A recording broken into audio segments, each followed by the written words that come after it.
পায়জামার সূত্র লিখেন।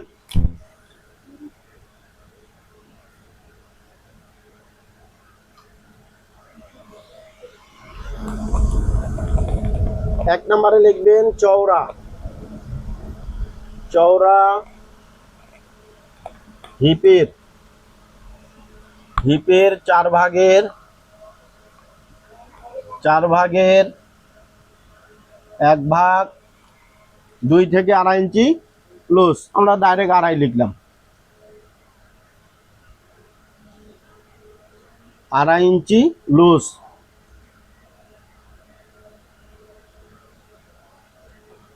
ঠিক আছে। চওড়া হিপের 4 ভাগের 1 ভাগ 2.5 ইঞ্চি লুজ। 2 নম্বর সূত্র রাবারের ঘর।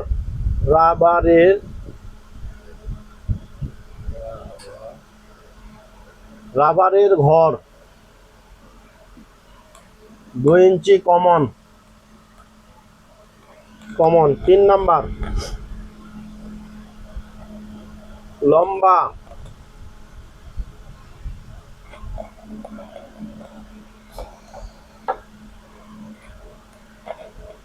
রাবার ঘর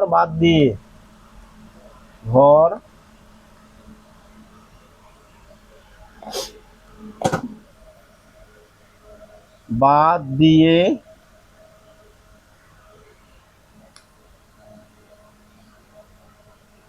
লম্বার মাপটা এখানে লিখে দিই। এদিকে লম্বার মাপ যোগ 5 ইঞ্চি থেকে 14 ইঞ্চি পর্যন্ত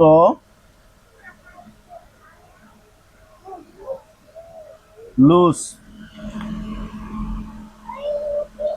চুরি বা কুচির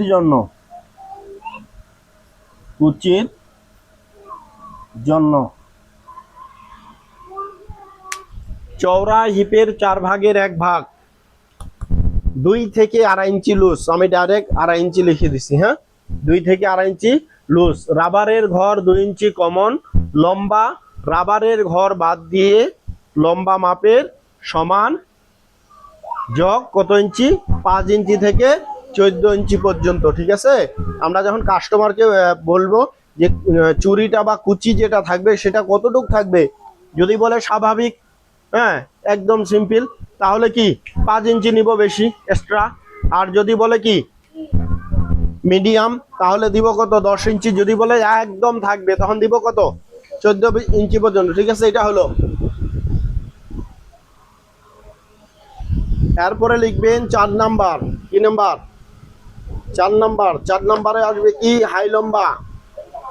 কি লম্বা? High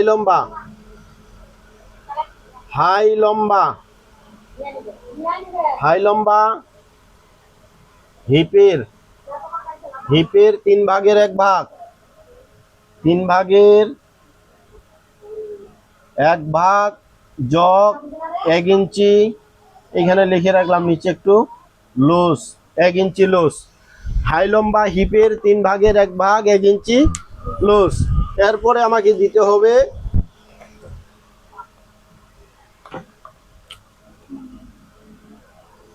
5 number. কত নাম্বার? 5 নাম্বার সূত্র হলো হিপ লাইন। কি লাইন? হিপ লাইন চওড়া মাপের সমান। হিপ লাইন চওড়া মাপের সমান। চওড়া মাপের সমান। এরপরে দিব আমি 6 নাম্বার। কি না? কয় নাম্বার? 6 নাম্বার। 6 নাম্বারটা হবে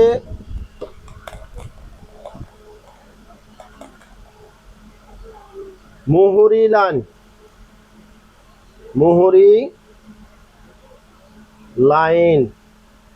মুহুরির 2 ভাগের 1 ভাগ যোগ 1 ইঞ্চি লুজ বা সেলাই, যেটাই বলি। মুহুরির 2 ভাগের 1 ভাগ। মুহুরির 2 ভাগের 1 ভাগ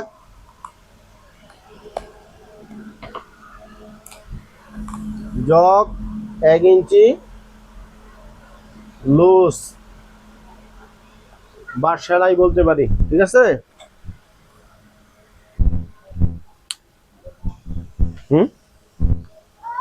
কোনটা সমস্যা বলেন?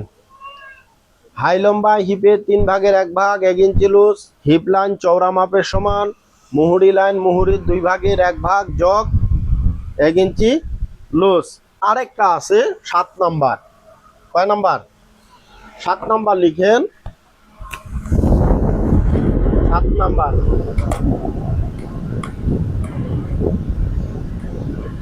হাইয়ের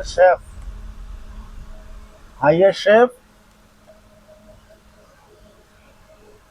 খোলা লাইন থেকে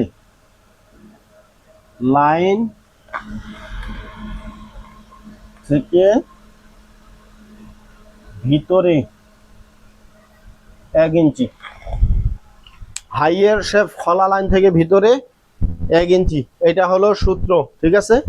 এই সূত্র আর চিত্র আমরা মনে রাখবো, আর পরবর্তীতে আমরা কাটিংয়ে চলে যাব, কাটিং প্লাস সেলাই করে, হ্যাঁ, সবগুলাই আসবে।